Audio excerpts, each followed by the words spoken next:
written 39 books. 39 books.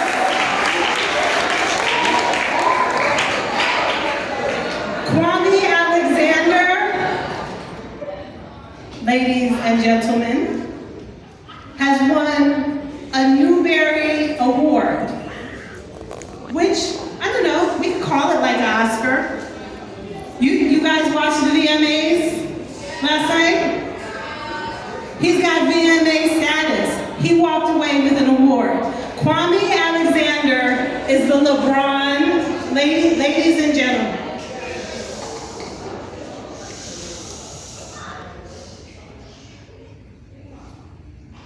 So I know it's the end of the day. I know y'all want pizza. I know you're hungry.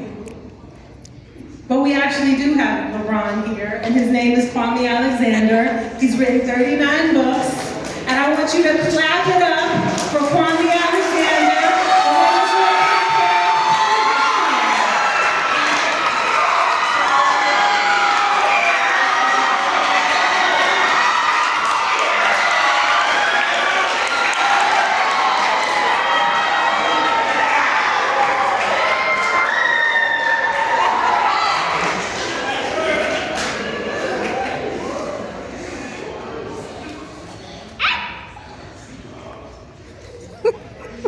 I wrote my first poem when I was 11 years old. It was Mother's Day, and the poem went like this. Dear Mommy, I hate Mother's Day. Because in my heart, every day is Mother's Day, and I love you, dear Mommy. Right? My mom loved that poem.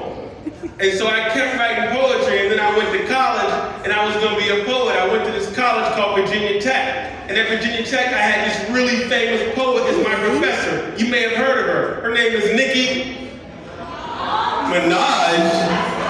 Who are you? Her name was Nikki Giovanni. What was her name? And on the first day of class, Nikki Giovanni asked me to write a poem about how it feels to be black, and I wrote the following poem. Heavenly track, black and lovely, brown, mocha, jumping double, black, brown, night, black, out of sight, black, so black, purple, black, blue, black, black, blue, black, black, blue, black, black, blue, black, black, blue, black, black, blue, black, black, brown. And she gave me a C minus. But I love poetry, and so I kept writing it. And then I graduated from college, and I moved to this place called Washington, D.C., and I was on the bus one day, and I saw this woman, and she was fine, and I wanted to let her know she was fine, but I didn't know how to do it. But I didn't know how to do one thing. I knew how to write a poem. So I wrote her a poem every day for 1 year. This is the last poem I wrote for her. It went like this. I know my honey cares for me. See, I asked her for $1, and she gave me $3. Not dating a lot of girls in my life, but you one day gonna be my wife.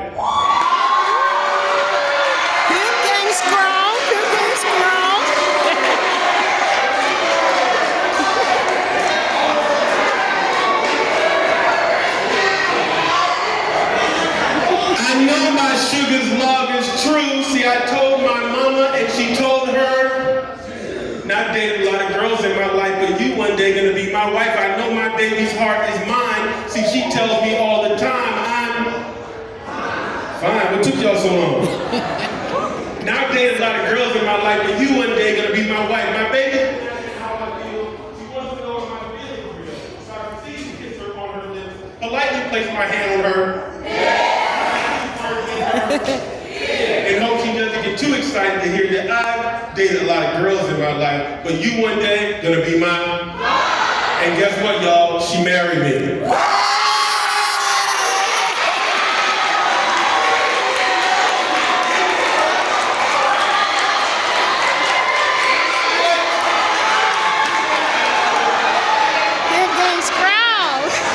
So I kept writing poetry, and I wrote 3 books, and then I wrote 7 books. Before you knew it, I had written like 14 books of poetry. And then all of a sudden, one day I woke up, and my daughter, who was a baby at one point, was now 14 years old, and she came home, and she said those words no father ever wants to hear. She said, Dad, I want to go on a date.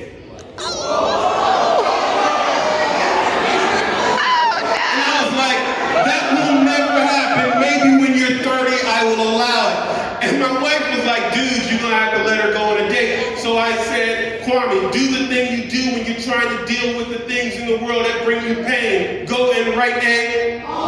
And so I wrote a poem called 10 Reasons Why Fathers Cry at Night. Would you like to hear it? It went like this. 1, because teenagers don't like park swims or long walks anymore unless you're in the mall. 2, because holding her hand is forbidden and kisses are lethal. 3, because school was fine, her day was fine, and yes, she's fine, so why is she weeping? 4, because you want to help but you can't read minds. 5, because she's in love, and that's cute until you find his note asking her to prove it. 6, because you didn't prove it. Word. 7, because next week she's in love again, and this time it's real. She says her heart is heavy. 8, because she yearns to take long walks in the park with him. 9, because she remembers the woes and wonders of spring desire. And 10, because with trepidation and thrill, you watch your teenage daughter who suddenly wants to swing all by herself. And so I slid the poem under her door, and she came in my room the next morning and she was crying. She was like, Dad, I'm so sorry I'm putting you through this, but I'm still going on a date. So I read that poem, y'all, at a big conference in New York City. And in the audience was this woman who worked for a big publishing company. And she came up to me after I read the poem and she said the following. Kwame, I love your poetry. You should really consider writing a book for young people. And I was like, yes, I will. Because yes is my favorite word. And so I went home and I went to my favorite writing spot to write this book. My favorite writing spot, y'all may have heard of it. It's a place called Panera Bread. Their bread is good. Right? So every day, I went to Panera Bread, I ordered mac and cheese. I got lemonade with no. I sat in my favorite chair near the fireplace, and I wrote this book. It was the best book I could ever write. It was my 15th book. It was a novel. And it was 50 pages long. And I sent it to this publisher in New York City, and I said, please publish my book. And she sent me an email, and the email said the following. Dear Kwame, thank you so much for writing this book. Unfortunately, it's not that good. And so we're not gonna publish it. Oh my gosh. So I went back and I rewrote the book. And now the book was 100 pages. And it was about 2 brothers, and they played. And I felt like it was the best novel I could ever write. It had a beginning, a middle, and I sent it back to this publisher in New York City, and this time she sent an email and said the following. Dear Kwame, thank you so much for rewriting your book. Unfortunately, it's still not that good. And so we're not gonna publish it. So I went back to Panera Bread and I rewrote it again, and now the book was 200 pages. And it was the best book I could ever write, y'all. I felt really good about it. It was a novel, but the novel was told in poems. If there was anything I knew poetry like the back of my. And so I sent it back to her. And I said, please, publish my book. And this time she sent me a note and it said the following. Dear Kwame, thank you so much for rewriting your book twice. But you can stop sending it to me now.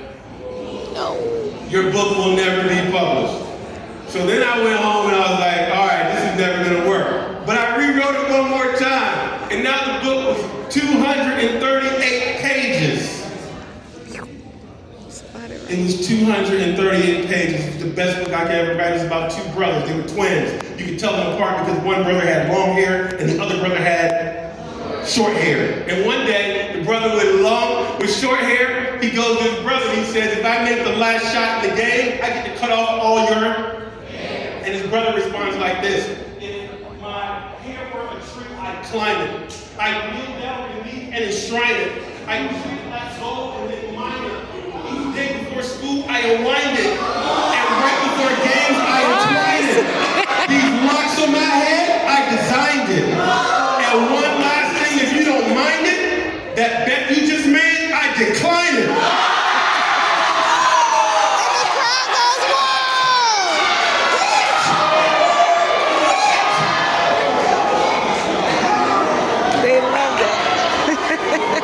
And so I was like, this is the best book ever. So I sent the book to 18 other publishers in the United States. And I got 18 emails that all said the following. Dear Mr. Alexander, thank you for writing this important book.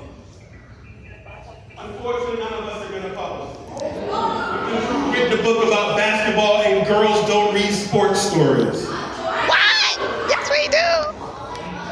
Because you read the book about basketball and you use poetry to tell the story, and boys don't read poems.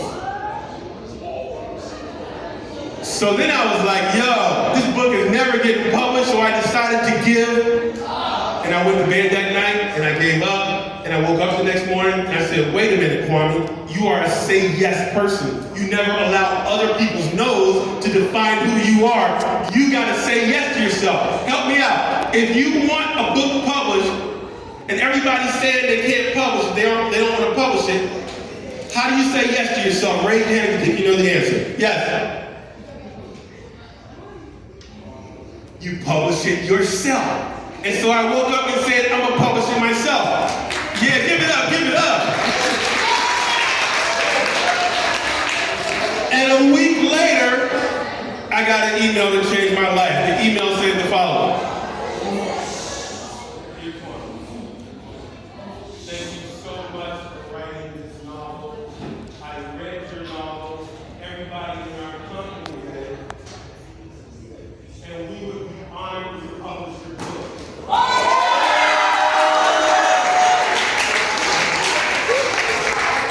And so the book got published, and it came out in 2014. And then teachers and librarians and students started reading the book. And then there was a teacher in a place called Dallas, Texas. Let me hear you say, yeah, if you've ever heard of Dallas, Texas. She posted on Instagram the following. I had to lock up my copies of Kwame's books because the boys were coming into the library and stealing the book. And then they're reading the book, and then instead of turning the book back in, they're giving the book to other students around the school. It's like the underground library system going on. And so the teachers are like, what are we gonna do? So, here's what I do. I get on a plane, I fly to Dallas, Texas. I take 150 books Make sure with me. you check out I go into the middle school. I at give the a library copy to near you, at a every bookstore near kid you. in 7th